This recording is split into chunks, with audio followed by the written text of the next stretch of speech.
Hey, it's Icky from the Icky Life every afternoon on KNRQ, and I'm here with John McCrea, lead singer and one of the original members of the band Cake. Will be in Eugene on the 3rd of August, this upcoming Thursday. Happy to have you on the phone, man. How you doing? Yeah, doing pretty well. Just, doing regular stuff for a little while. I just got back from the East Coast, and just there's a lot of, I had to fix a door and stuff. So are you at home right now? Yeah. So yeah. I've heard rumors that you're living in Portland these days. Is that right? I am. Yeah. It's my guitar players lived here for quite a while, and it's just easier for us to work. Well, I personally am from Portland originally. I live down here in Eugene now, but I'm curious what you think about the current state of Portland. In my opinion, it's kind of a dumpster fire. I think that the dumpster fire angle's been sort of hyped up by the media a bit, or maybe a lot. It was sort of a dumpster fire when there's a lot of Trump action going on and a lot of civic unrest, I guess. That's pretty much died down. Things are pretty calm.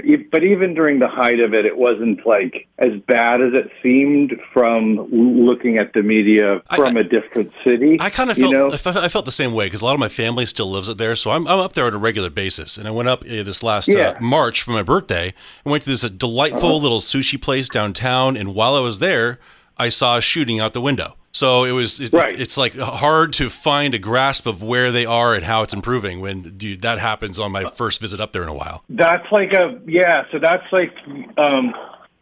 is an anecdotal thing, like firsthand thing, and you can't argue against that when you yourself have seen something like objectively terrifying. There's no like statistic that's going to like counteract that reality for you, and I totally respect that. And I have also had like crazy stuff that I've witnessed here. I think, but also like I travel around the world for a living, and this isn't really that different from any other dumpster fire American city. You know what I mean? It's like we're like just generally like there's a lot of things that are not working properly, and we kind of hate each other, and so how is that going to improve? Yeah, I'd be interested to hear your answer. You're saying it's more like of a collective decline than just the one city that's having a problem. Yeah, I just can't believe how many homeless people are everywhere. Every city that's not freezing cold in the winter we're talking not thousands but tens of thousands of people living under freeways. So and crime is obviously super popular.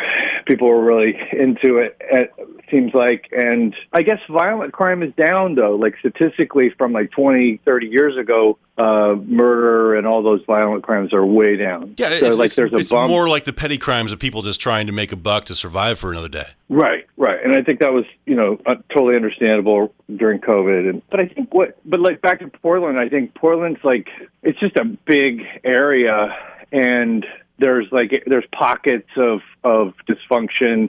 Downtown was one of those. Like you could hear explosions. We were on the other side of the river, and so you could kind of hear the stuff going on. Pretty unnerving. But also, you can walk around and have breakfast on the sidewalk.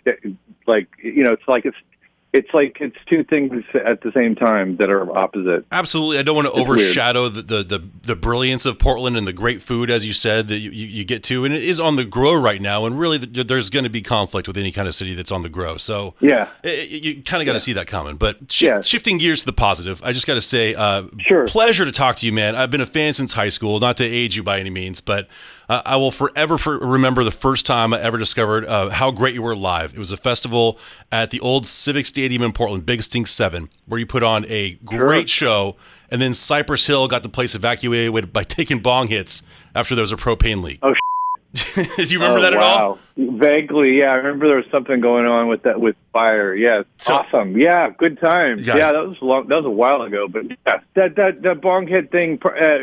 Catastrophe probably helped you remember it better. Maybe. I mean, I think I still would have remembered. It was a fantastic show, and it was one of my early shows in life, and you definitely remember those a little bit clearer. Right. It means a lot more at the outset.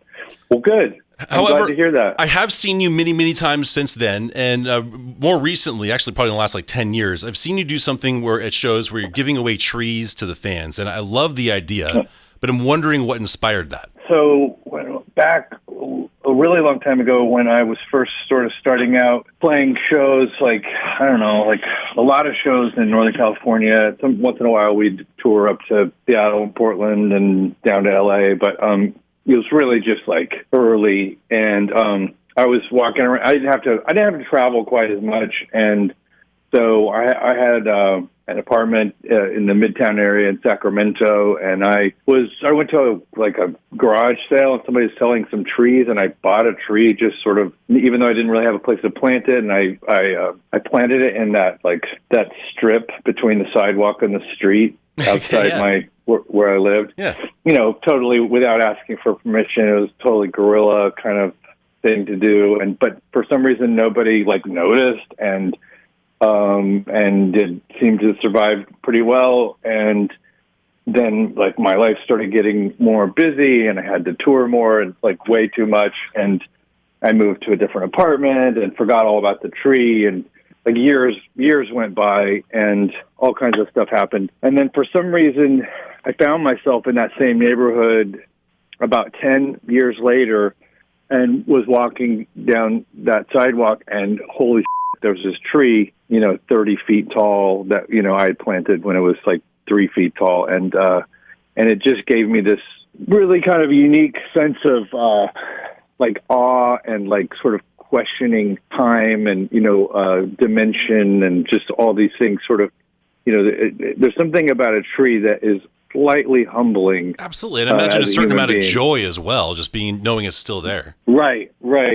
Totally. Yeah. It felt like I was part of something. And I just thought everyone should do that at least one time, in their life. It's a cool experience. And so that was all it was. It wasn't necessarily some sort of environmentalist agenda or, anything about climate change, although it's fine if you want to look at it that way. I think that works too. But really it's just about the simple act of sort of cooperating with nature and for a minute and then sort of seeing what happens. There's people in Germany and all over the world that have planted these trees, and we have a map on our website with tree icons that you can click on, and you can see Hans in Germany or Jeff in Fresno, California, or whatever. Yeah, and that's all there is to it. It's just a simple idea. And then as people get older, we can watch them gain weight, and as the tree gets bigger and stronger and whatever. Do you have any idea how many trees you've given away through the years? I don't know, but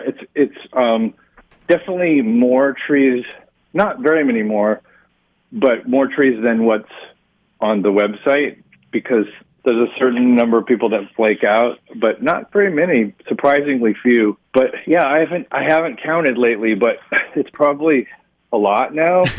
Well, yeah, I didn't necessarily want to take it like a climate change. I mean, that's still an important message in my world, at least, especially with the water in Florida being 100 degrees right now. That's just insane. Yeah. I was very curious, though. That's what's making me feel a little anxious lately. That's a lot of stored energy, but crazy amount of unprecedented.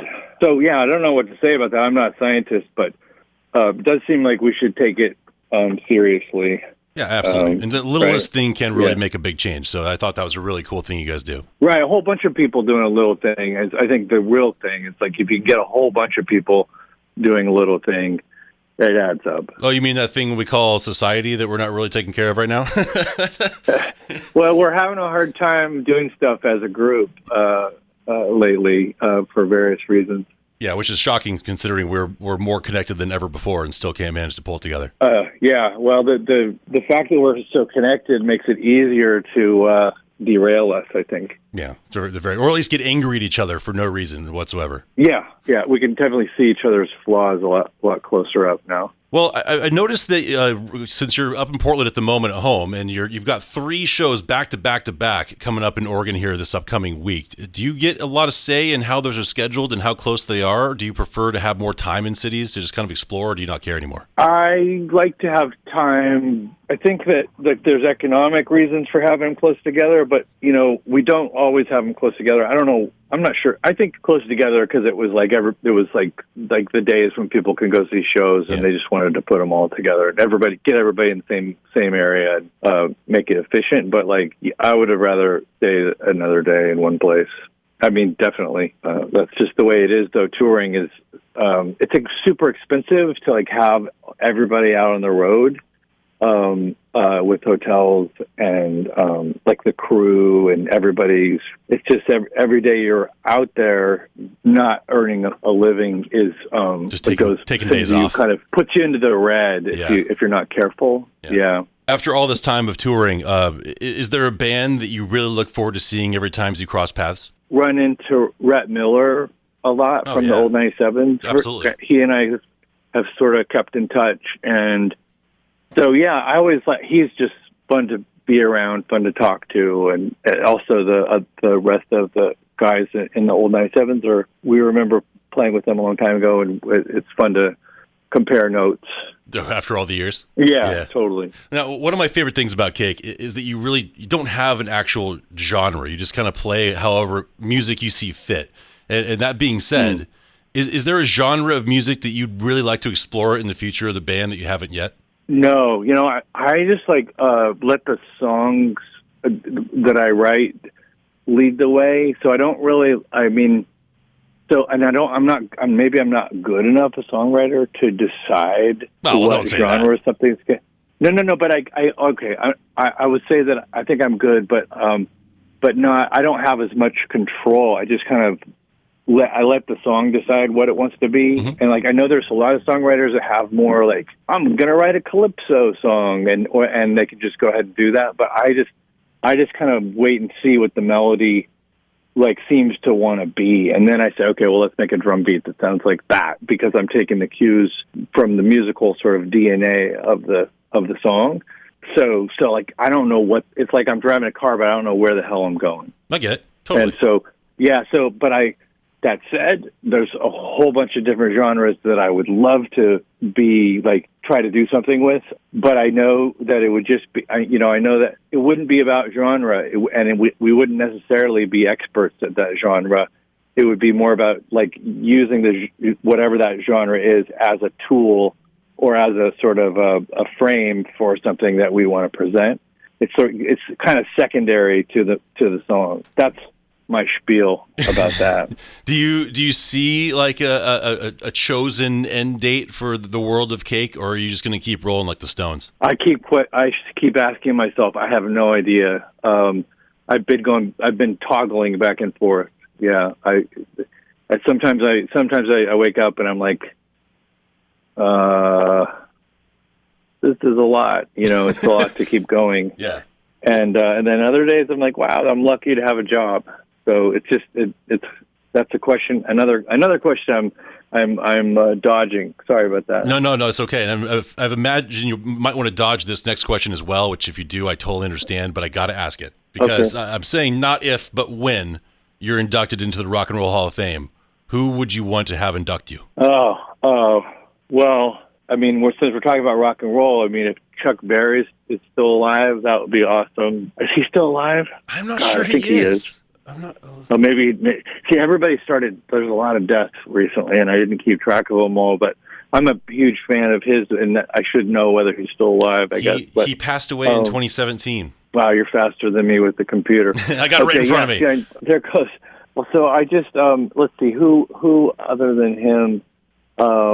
Oh man, everybody's dead. All the big people are dead. I don't really care. And you know what? I'll tell you this too. I don't really care if I'm inducted because I don't know if we're actually rock. I think we're sort of rock-ish, but I don't know if we belong in there. So that's the question. I think you belong in there, and I really don't feel like the Rock and Roll Hall of Fame is going to lock things down to a specific genre. I think that even Dolly Parton has been inducted into that by now. So I think it's just a matter of time of when, not if, for you guys. Oh, that's good of you. That's nice of you to say. I'm not holding my breath because I feel like baby boomers are still in charge of that and baby boomers don't dig, for the most part, don't dig Cake because it's a little they don't get whether it's a joke or not. They think it's all they think the whole thing is a joke.